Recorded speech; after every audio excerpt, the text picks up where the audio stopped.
Honorable President of the Assembly, Excellencies, distinguished guests, ladies and gentlemen. It's a great honor. Madaxweynaha Golaha loo dhan yahay martida sharafta leh marwooyin iyo mudanayaal waxaa sharaf iyo nasiib ah inaan hadal jeedintan ka sameeyo golahan maanta oo ay ku beegan tahay sanad guuradii 75-aad ee midnimadeena nabadda horumarka iyo barwaaqada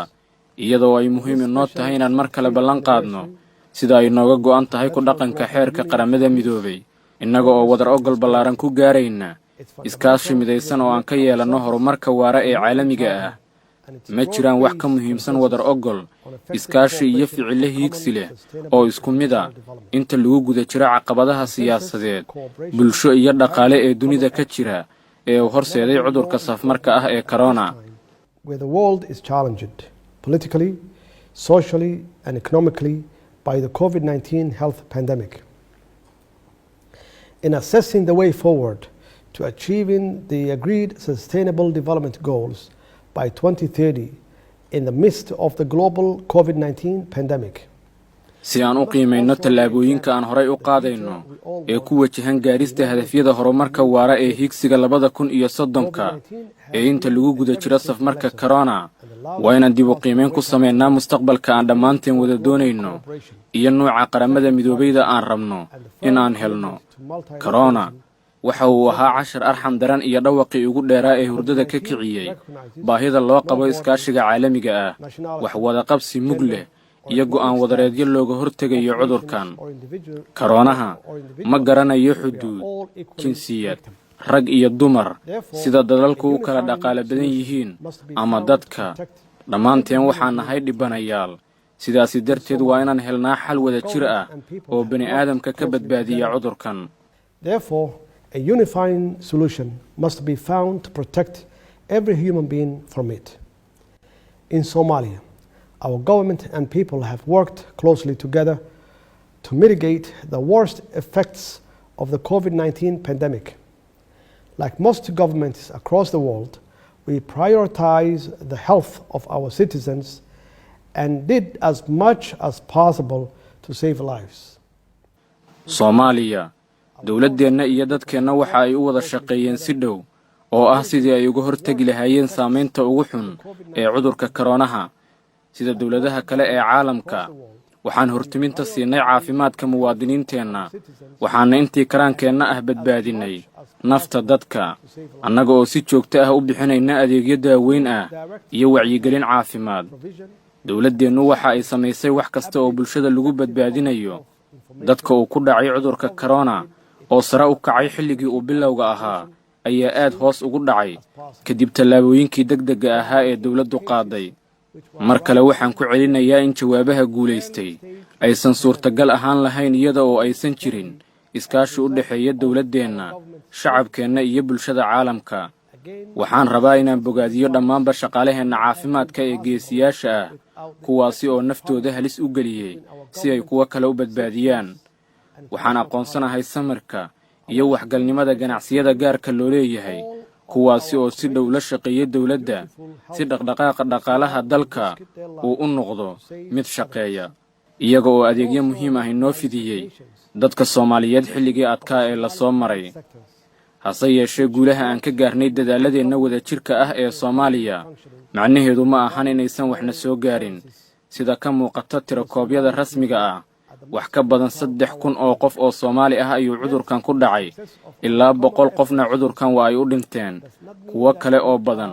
oo laga helay xanuunka ayaa wajahay xanuun iyo dhibaatooyin kale oo Karoonuhu watay kuwaas oo weli u nugul cudurka marka loo eego adeegyada caafimaad ee tabarta badan aan lahayn ee Soomaaliya. And others still remain vulnerable given the weakness of Somalia's overstretched health system and infrastructure. Given the grave health challenges posed to the world, in particular the most vulnerable nations like Somalia, I feel confident that with a greater public health collaboration,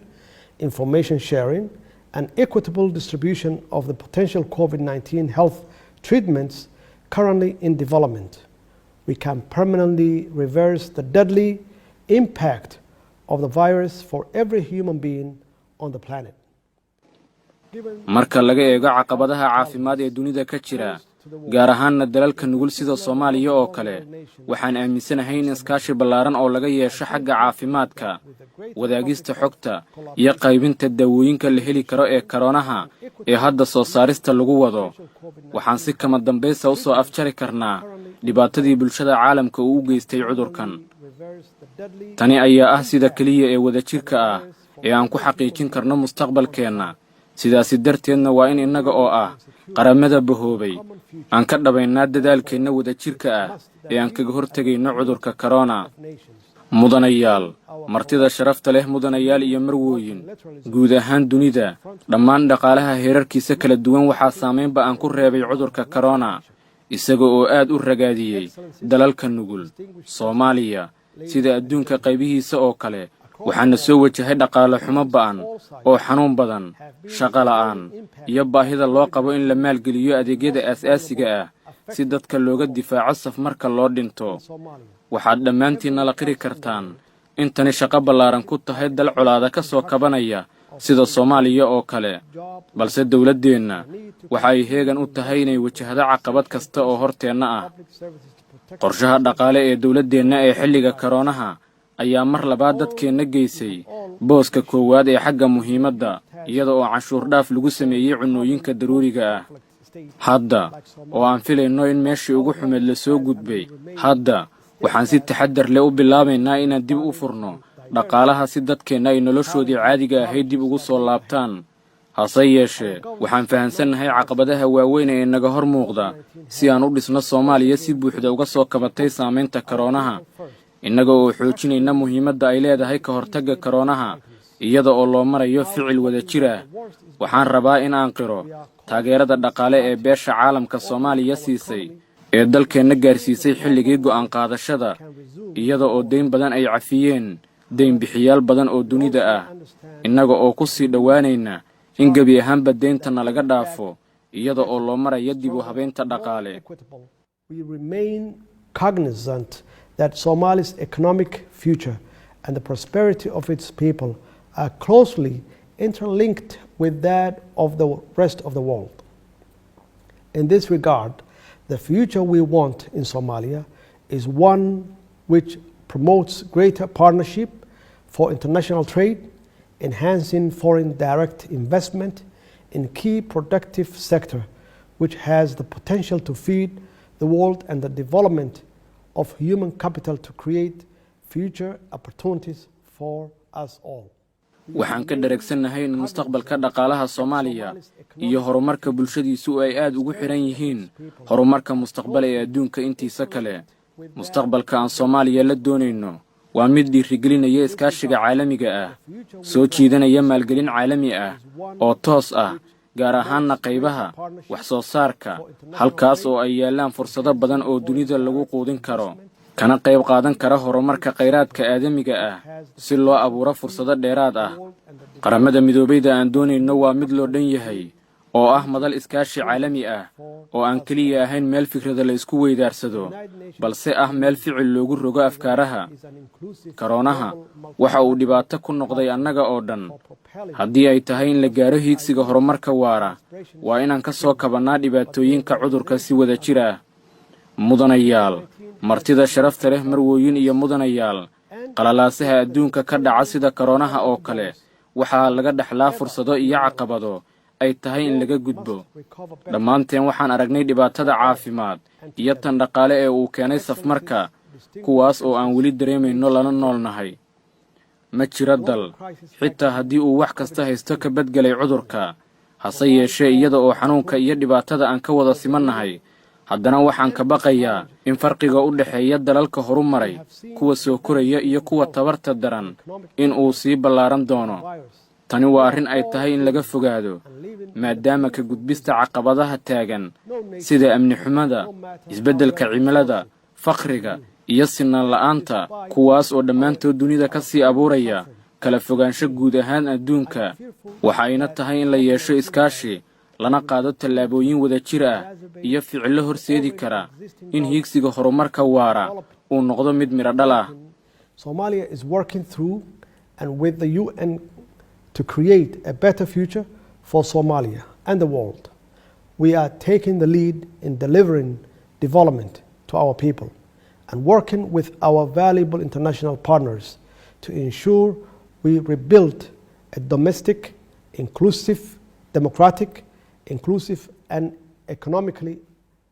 Soomaaliya waxa ay ka shaqaynaysaa lana shaqaynaysaa Qaramada Midoobay sidii mustaqbal wanaagsan loogu abuuri lahaa Soomaaliya iyo dunida inteeda kale. Waxaan kaalin hormuuda ka qaadanaynaa in dadkeena ay gaaraan horumar